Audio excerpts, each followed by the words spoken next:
Okay guys, this is part 4 of opening our quail, and I just put the Texas AMN in here. Now these are the Texas AMN, the ones with the bigger spots here. On this side are our quail, and then which are the Quatornics, and then on the other side are the Texas AMN. These are the Quatornics, and then these are the button quail. I did have one broken egg, and then I had one egg, which when I took it out, felt like it was like there was like a little marble or something in it. So there was actually just enough for the turner. But I'll tell you what I would have done if I had more um, Texas AMN eggs and I couldn't fit them in here. What I would have done, I would have taken out the eggs that we have, and then I would have turned them in an egg carton until Clay got home. So what you would do is every few hours you just like kind of move back and forth your egg turner or your egg box back and forth. And the reason for that is you don't want your yolk to get attached. So like some people, what they'll do is like if they have eggs and they're going to sell them and or something, and for some reason if they don't have a turner on or their incubator out, they might turn them back and forth in an egg carton for a few days for a friend or something, and then they just let them know what they did, so that if it's a buddy or friend, sometimes you just do different stuff in a pinch. Because like we have people sometimes that will talk to us and they'll want to bring us an egg or something. So that's kind of what you do in a pinch, you know.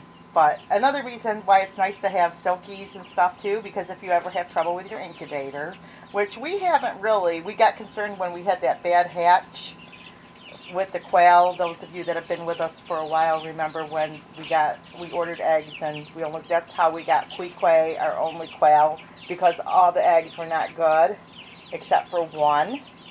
And you should get a higher hatch rate than that if all your equipment is doing good. In fact, I think the last time when we did, because we bought another incubator and everything just to double check everything, even though we were pretty sure there wasn't a problem. But our old incubator actually did better, I think, than the new one. But silkies are nice. The silky chickens we have are nice because they'll get broody, and in a pinch, you can always, it's always best to have nature take its course, but sometimes it just doesn't work out that way. So silkies are nice because they sit on anything, and just because you have a bird doesn't mean it's going to sit on its babies. So you kind of have to know the breed and everything. So that being said, this looks beautiful. I think Clay's going to be pleased to see that all the eggs are in.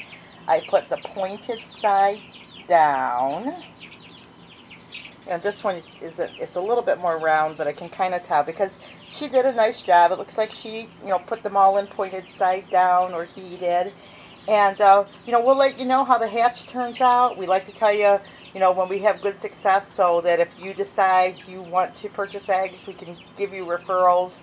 Anytime we share stuff, we love it when we know someone that sells what we're showing, so we can give you a good solid person that you can purchase if you decide to do it yourself.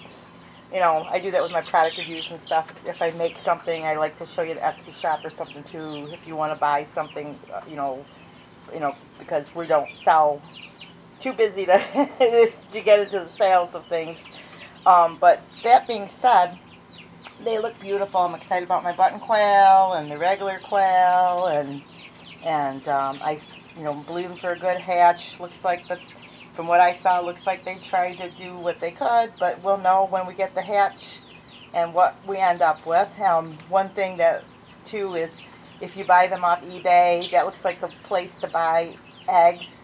Always read the comments and see what the other people said, and that way you'll know. If you have 100% or 90% or 90% people are pretty happy, then you can be pretty sure that the guy's doing the best he can to get the eggs out and to make it, to do a nice job for you.